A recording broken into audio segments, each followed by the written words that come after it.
तो नमस्कार। 2024 के लोकसभा चुनाव में जिस तरीके से पेचीदा मामला फँस गया है, जहाँ एक तरफ चंद्रबाबू नायडू और दूसरी तरफ नीतीश जी फँसे हुए हैं। नीतीश जी को तो आप और हम सभी लोग अच्छी तरह जानते ही होंगे। उनका ये लालच कि हमें बार-बार मुख्यमंत्री बनना है और अधिकतम बार मुख्यमंत्री बनना है। इसी लालच में वो दल-बदल करते रहते हैं, जबकि हालाँकि इसके रिलेटेड एक कानून भी बना है जो दल-बदल विरोधी कानून होता है। उसको भी ताक पर रखकर किस तरीके से नीतीश जी लगातार अपनी पार्टी को इधर कभी उधर लेकर चले जाते हैं। लेकिन आज उनकी जिज्ञासा और लालच किस तरीके से बढ़ गया कि बिहार से आने वाली वही ट्रेन पे गरीब रथ पर बैठकर दिल्ली की तरफ रुख कर लिया और मिलने को तैयार हैं एनडीए गठबंधन से।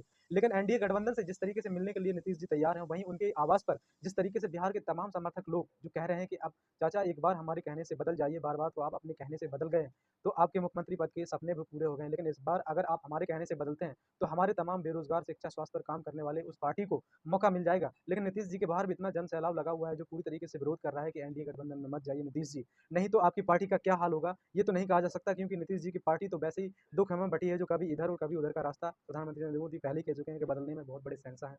लेकिन चंद्रबाबू नायडू की पार्टी क्या सुरक्षित रहेगी अगर वो एनडीए में शामिल हो जाते हैं? और दूसरी सबसे बड़ी बात, चंद्रबाबू नायडू जिस तरीके से मुसलमानों के आरक्षण के समर्थक हैं, उस समर्थन को कई बार उन्होंने बाकायदा प्रेस कॉन्फ्रेंस के जरिए ही बताया कि इस देश में चंद्रबाबू नायडू सरकार जिस तरीके से मुसलमानों के आरक्षण को बचाएगी, ओबीसी, एसटी, आदिवासी सभी के संरक्षण के पक्षधर है।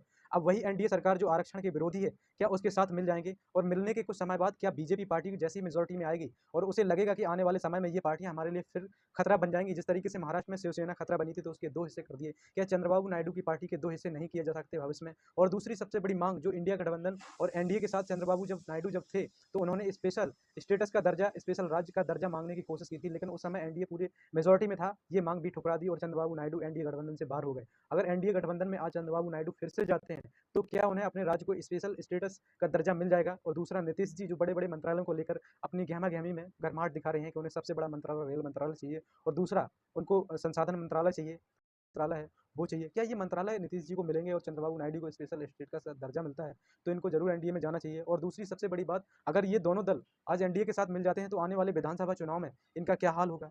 क्या वो जनता जो आज इनको एक दूसरे रास्ते पर या सही सद्मार्ग को दिखाने के लिए कोशिश कर रही है, क्या भविष्य में भी इनका साथ देगी? ये तो किस्सा बहुत ही रोचक हो चुका है। अगर नीतीश जी उस तरफ जाते हैं, तो उनको बड़े-बड़े मंत्रालय क्या मिल सकेंगे?